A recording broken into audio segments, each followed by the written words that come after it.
ভালো না অনেক প্রাইস আমরা শুনছি এবার খেজুরের নাকি দাম কম এসে তো দেখছি আকাশ ছোঁয়া দাম গত বছরের তুলনায় রিজনেবল দামে আছে আর দুই একটা আইটেম একটু বেশ কম আছে আগের তুলনায় আর কি, কিন্তু দাম ঠিকই আছে। ভয়াবহ বেশি, খেজুরের দাম তো আমার কাছে বেশিই মনে হয়। একটু ভালো খেজুরের দাম অনেক বেশি, আর নর্মালটা একটু আছে, কিন্তু নর্মালটা আবার আমার মনে হয় খাওয়ার উপযোগী কিনা, একদম নর্মাল যেটা খাওয়ার উপযোগী কিনা।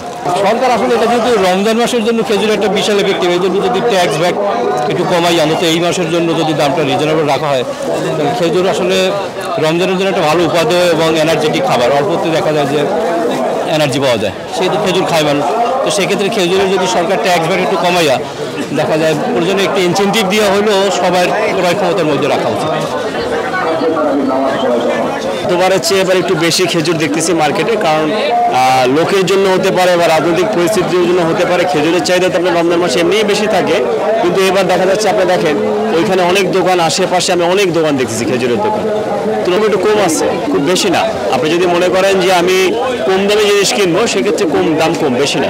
এখন যে কোনো ব্র্যান্ডের পুরাতন এসি বদলে নতুন ওয়ালটন এসিতে উপভোগ করুন 25% ছাড়। একদম নিম্নমাত্রা খাওয়া যাবে না, আপনি 200 টাকার মধ্যে ভালো খেজুর পাওয়া যাচ্ছে।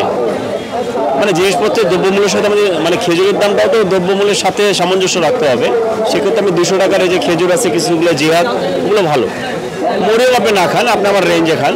খেজুরের দাম মোটামুটি এই বছর আলহামদুলিল্লাহ অন্যান্য বছরের তুলনায় ভালোই কম আছে, বেশ ভালোই কম। আর যেহেতু ট্যাক্সটা খেজুরের বেশি ছিল বিগত বছরে, এখন ট্যাক্স কমার দ্বারা মোটামুটি কিছু দাম কমছে আর কি। তারপরে ডলারের রেটটা যদি আরেকটু কমতো, যেহেতু ইন্টারন্যাশনাল মার্কেট থেকে এগুলো কিনা, তাহলে আরেকটু দামটা কম থাকতো আর কি। তো এখন তারপরে মোটামুটি গত বছরের তুলনায় রিজনেবল দামে আছে আর কি। আর বাজারে সর্বনিম্ন 200-180 টাকা থেকে শুরু করে 1000-1200-1300 টাকা কেজি পর্যন্ত খেজুর আছে। আর বাজারে কাস্টমারও আছে, মোটামুটি চাহিদা আছে আর কি। খেজুরের 180 টাকা কেজি, মরিয়ম খেজুর 1000 টাকা থেকে 1100 টাকা কেজি, 500-600 টাকার মধ্যে বড় খেজুরের ভিতরে ভালোটা আছে। তারপরে 800 টাকার মধ্যেও আছে ভালো ভালো খেজুর। মেটজুল খেজুর 1200-1300 টাকা কেজি, এরকম আর কি। বস্তারটা 160 টাকা কেজি, আর জাইরি খোলাগুলা 200 টাকা 220 টাকা কেজি, এরকম। অবশ্যই আরও কম হইলে তো মানুষ আরও নিতে পারতো সহজে।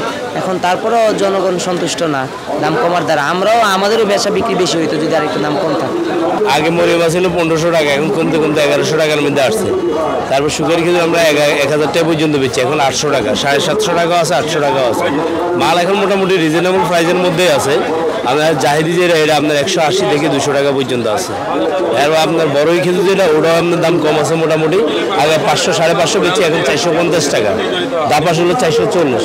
মোটামুটি দাম এত বেশি বাড়ে নাই, দুই একটা আইটেম একটু বেশ কম আছে আগের তুলনায় আর কি, কিন্তু দাম ঠিকই আছে। ভালো না অনেক প্রাইস আমরা শুনছি এবার খেজুরের নাকি দাম কম এসে তো দেখছি আকাশ ছোঁয়া দাম। আরও খেজুরের ভিতর বেশিরভাগই পোকা পাচ্ছি, আর মনে হচ্ছে গুড় দেওয়া, চিনি দেওয়া। কি খাবো বলেন, খেজুরটাই তো সবাই খায় রোজার দিনে। ইফতারটা করার সময় ফার্স্টে খেজুরটা হাতে নেয়, কিন্তু খেজুরটা তো ভালো মানে পাচ্ছি না। যেগুলি পাচ্ছি ওইগুলি আমাদের নাগালের বাহিরে।